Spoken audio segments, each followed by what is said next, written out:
Hey guys, Richard here with eBike Reviews and Adventures. So, just a short video to show you what I did to the Magicycle Deer here. We've had a problem with the display smashing down on the top of the stem right here. And so I went ahead and added a handlebar extender and moved that display up a little bit. So now it doesn't sit flat anymore like this, as it did when it was mounted down here. Now I can rotate it like that and have it the way it's supposed to be.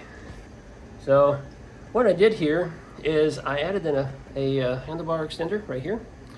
And to do that, well, let me show you this. Some people have said that they were trying that and they just couldn't get one to work. And I got this one to work, and here's how I did it.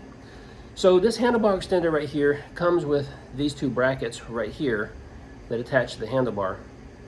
Now, the handlebar is real thick down here. And when you get this handlebar extender, it's going to have several pieces of rubber on this part of the bracket in order for you to be able to clamp down onto a smaller handlebar so it gets a nice grip. So what I did is you had to take that rubber off, and I left just one small piece in there so it could still get a good bite on the handlebar so it won't shift and move around. But then the extra pieces of rubber that it came with, I actually had to move those up and put them up here on the LCD bracket, okay, on the display bracket, because as it turns out, this bar is kind of thin and the LCD bracket is kind of large because it was mounted down here where it was large, right?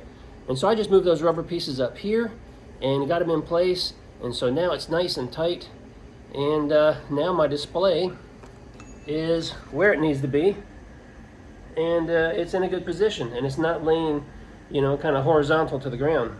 So I hope this video was helpful to you. I'll go ahead and drop a link down below for the extender that I used. And yeah, that should get you out of a jam. Till the next video, ride safe.